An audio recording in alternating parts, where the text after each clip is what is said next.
স্ত্রী সন্তান বাবা মা বাড়িঘরের মায়া ছেড়ে আল্লাহর রাস্তায় বাইর হয়ে যাওয়া,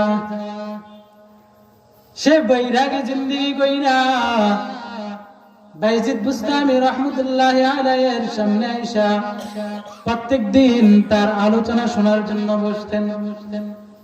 জিজ্ঞাসা করে, তুমি এখানে কেন বসো, কাউকে কেন বসতে দাও না? বাইজিদ বুস্তামি রহমতুল্লাহ আলাইহি কথা বলার পর ওই যুবক ডাইকে বলে, আল্লাহর ওলির জবান থেকে আমি কয়েকটা কথা শুনতে চাই, আমি মনোযোগ দিয়ে শুনবো, তার জন্য আমি কাউকে এখানে বসতে দেই না। হযরত বাইজিদ বুস্তামি রহমতুল্লাহ আলাইহি ডাইকে বলে, হে যুবক আমার,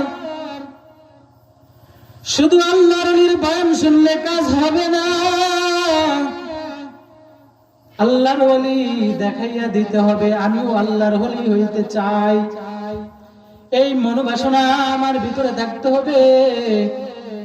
जो तू मेरा तुझसे मेरा फलक मेरा जमी मेरी अगर कोई शय तो एक नहीं मेरी।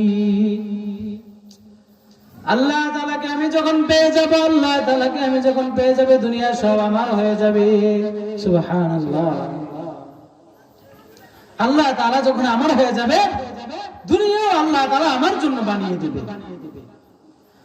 বাইজিদ বুস্তামি রহমতুল্লাহ আলাইহি এই কথা বলার পর ওই জৈনব লোক ডাক দিয়ে বলতেছে, আল্লাহর ওলি,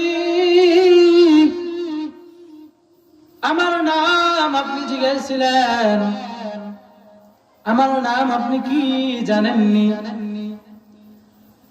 ওই জৈনব লোক ডাইকে বলেন, আমার নাম হলো জুন্নুন মিসরি, আমি মিশর থেকে এসেছি।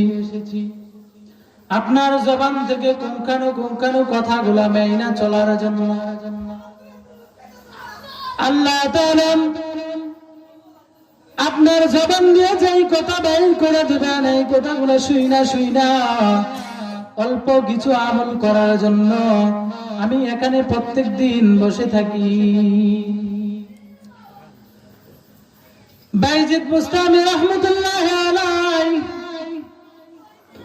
আল্লাহ তাআলাকে ডাকে বলে, রব্বুল আলামিন, প্রত্যেক দিন বয়ানের শেষে মুনাজাত করি, আজকে না হয়